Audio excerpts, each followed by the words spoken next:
Les amis, salut les amis. Toujours concernant le Gabon, vous savez que c'est l'actualité et ça nous intéresse parce que c'est un pays frère.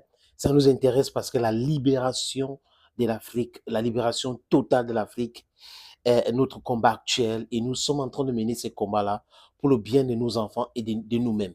It will be better if we have economic freedom in our lifetime because the disparity between the poor, the lower class and the rich is very wide. The gap is wide, and nobody wants that. We want to live a decent life, all of us, because our microstates, our continent, our country, Africa, belongs to us. It belongs to us. Ceux qui font confiance à la France, là, c'est-à-dire que je me moque souvent de vous. Ceux qui disent que non, la France vraiment, la France a fait ceci, laissons un peu, calmons-nous. Vous voyez que la France est en train de faire ceci, la France est en train de faire cela. Et cette France-là prétend aimer l'Afrique et pense elle peut manipuler l'Afrique et les Africains. We have gone past that time where you were manipulating Africa. Gone past that time. Not possible today, neither tomorrow, for you to continue to manipulate us the way you want. Je vais vous montrer une vidéo, des amis, de la chaîne de propagande pro-ukrainienne en France qu'on appelle LCI. Cette chaîne qui fait de la communication pour la France et prétend faire du journalisme. Et là, c'est la charge contre la famille Bongo. Une famille qui a permis à la France de piller le Gabon pendant longtemps. Une famille qui a fait prospérer la France-Afrique pour la destitution et l'imposition de l'impérialisme en Afrique. Destitution des chefs d'État ou des leaders qui ont essayé de libérer leur peuple. Omar Bongo, c'était son rôle. Aujourd'hui, qu'est-ce qu'ils disent? Omar Bongo, c'était un polygame. Omar Bongo, ce n'est pas une injure, mais la façon de dire ça, ça démontre qu'ils se moquent d'Omar Bongo. Il couchait avec des sœurs et des femmes de ses ministres. Il a fait les enfants avec les sœurs et les femmes de ses ministres. Donc, il a beaucoup de femmes, beaucoup d'enfants. Peut-être tout le gouvernement gabonais vient de la famille Bongo parce qu'il faisait tellement des enfants, plus de 50 et plus, ils sont tous bien placés. Les gars, ils ont chargé Pascaline Bongo. Bien mal acquis, corruption totale. Ils ont tout dit sur Pascaline Bongo dans la vidéo que je vais vous proposer. Je m'en vais vous proposer. Ali Bongo, n'en parlons pas. C'est-à-dire qu'ils ont saccagé le nom de ces gens-là. Oui, ça va vous apprendre à faire confiance aux gens-là. Même si c'est la France qui est derrière le coup d'État. Général Olingui, tu as vu qu'on est en train de dire que tu as détourné de l'argent, que tu as acheté la maison à Maryland à 1 million de dollars. Il y a même une vidéo de toi, tu es en train de danser en culotte. Je ne vais pas mettre sur cette plateforme.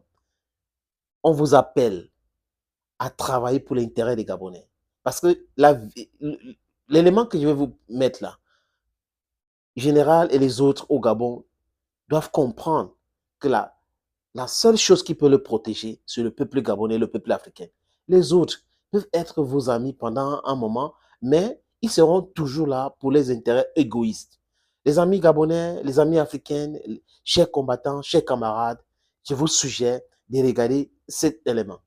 Prix international, ce qu'on ne vous a pas dit sur le clan Bongo, sur la famille Bongo. Lors les démesures, c'est un roman que vous voulez nous raconter et qui pourrait être drôle si ça n'était pas... Tragique. Voilà. Tragique parce que c'est l'argent des Gabonais qui, depuis 55 ans, part dans les poches du clan Bongo. Parce que c'est un plan. J'ai passé vraiment la journée dans l'arbre généalogique. C'est très vaste, c'est très compliqué parce que voilà, tout est une question. Là, vous voyez, Omar Bongo, tout commence avec Omar Bongo qui arrive donc en pouvoir en 1967. Vraiment le symbole de la France-Afrique, validé par De Gaulle. Pour vous donner une idée, quand il venait, il allait au Meurice et vous aviez tous les hommes politiques de gauche ou de droite qui venaient pour récupérer de l'argent, pour financer les campagnes, pour s'acheter aussi des Patex et autres. C'est complètement délirant. Tout commence avec cet homme et c'est vraiment une histoire de famille puisque Omar Bongo a eu 54 ou 55 enfants. Je n'ai pas réussi à avoir le chiffre exact, mais reconnus. 55 enfants. 54, 55 enfants reconnus qui sont dans le testament. Alors vraiment, parce que c'est un maillage familial serré. Avec combien d'épouses, Attendez, mais j'arrive, David, je sais que vous êtes impatient, mais j'arrive. Mais c'est vraiment pour dire, je vous parle pas juste la vie privée et la vie politique du Gabon diplomatique sont complètement imbriquées. Donc, Omar Bongo, 1967 au pouvoir jusqu'en 2009. Il a 2 épouses seulement officielles. La première est Marie-Joséphine Kama, et la deuxième est Edith Sassou Nguesso. Oui, ce nom vous dit quelque chose. Edith Sassou Nguesso est la fille aînée du président congolais Denis Sassou Nguesso, qui est en poste, toujours aujourd'hui, il est en poste depuis 1977. Depuis 2 jours, il ne doit pas très bien vivre ce qui se passe au Gabon. Donc, de ces 2 enfants, de ces 54 ou 55 enfants officiels, il y en a 2, Pascaline Bongo et Ali Bongo, qui sont les 2 légataires testamentaires universels. C'est eux qui gèrent. Ce sont les aînés? Ce sont les 2 a priori, officiellement. Ali, c'est l'aîné, je crois. Elle, c'est l'aînée, elle est plus âgée que Ali, c'est la première, c'est la chouchoute.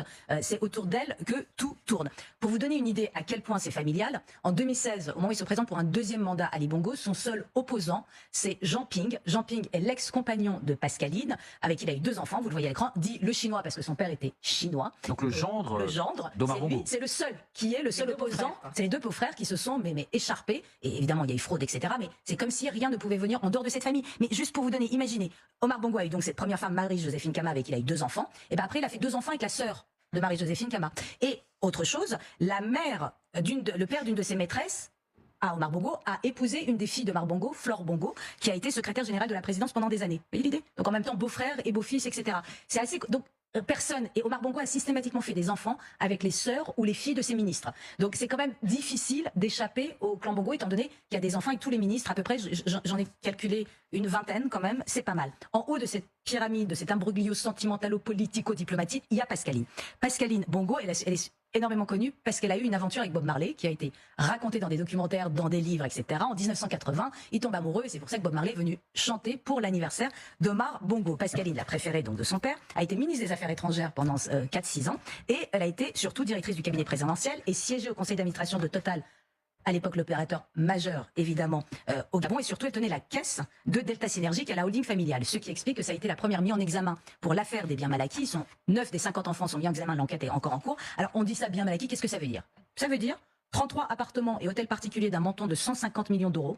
C'est des millions d'euros dans des hôtels parisiens, d'achat de montres de luxe, de voitures de luxe, de tout de luxe. C'est délirant et tout ça, c'est du détournement d'argent du Gabon qui finissent dans, en gros, un arrondissement particulier de Paris. C'est tout à fait impressionnant. Vraiment, vraiment, vraiment, c'est ça que ça veut dire. Et tout ça a été géré par Pascaline.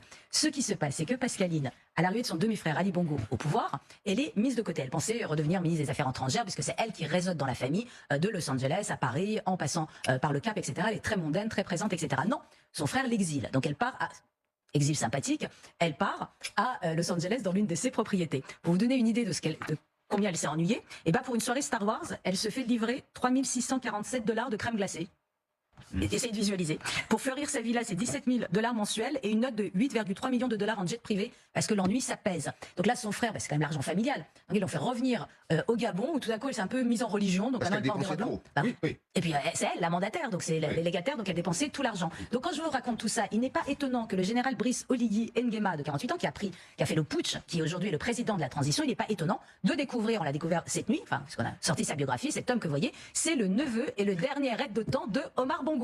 Et après la mort d'Omar Bongo en 2009, Ali l'a envoyé au Sénégal comme attaché militaire et au Maroc. Pourquoi? Parce qu'il le soupçonnait de détournement financier. Et effectivement, une enquête a été ouverte aux États-Unis contre le nouveau homme fort du Gabon, parce qu'il a acheté 3 maisons dans le Maryland d'une valeur de 1 million de dollars qu'il a acheté cash. Donc comment vous dire, c'est compliqué quand vous avez 54 enfants, que tous ces gens, un Bongo peut en cacher un autre, et c'est vraiment une idée. C'est-à-dire que là, quand on disait, on sentait la révolution de Palais, c'est que cet homme vient du clan Bongo, il en a profité puisqu'il a quand même réussi à acheter 3 maisons et d'autres détournements d'argent. Il est revenu en odeur de sainteté en 2019 après l'AVC de Ali Bongo qui avait besoin d'un homme de confiance, et pourquoi pas un cousin germain quand même, c'est quand même toujours utile. Mais où que j'ai pu regarder, il n'y a pas un poste depuis 55 ans qui a été occupé au Gabon par une autre personne que quelqu'un lié à Omar Bongo. L'avenir n'est pas écrit. Non, mais effectivement, au Congo voisin, étant donné qu'il y a aussi énormément d'enfants de Omar Bongo, ils doivent beaucoup trembler puisque tout ça est évidemment lié. Je ne vais pas faire trop de commentaires, les amis. C'était clair. C'était clair en français et en français facile, français courant. Voilà l'hypocrisie de nos gens. Voilà l'hypocrisie des gens que certains soutiennent. C'est ça l'hypocrisie. Ils prétendent aujourd'hui aimer tellement le Gabon, alors que dans l'exploitation sauvage, dans le vol, le pillage du sous-sol gabonais, ces médias ont été mis en contribution. Et aujourd'hui, pour se blanchir, pour montrer une bonne presse, qu'est-ce qu'ils font? Ils prennent Ali Bongo, chargé bien Ali Bongo, qui était l'élément, leur chouchou. Ils ont chargé Pascal Bongo. Selon eux, elle serait derrière le coup d'État. Chargé même le général Olengi Nguema, qui est le nouveau président du Gabon aujourd'hui, le charger correctement et bien, et salit bien l'image et la mémoire d'Omar Bongo Ondimba. S'il y avait des gens au Gabon qui pensaient encore que la France est leur amie, vous avez écouté cet élément. L'élément que vous avez écouté là vous renseigne de comment ces gens-là se comportent. Thank you, friends, for watching this video on this platform. Stay blessed and bye-bye for now.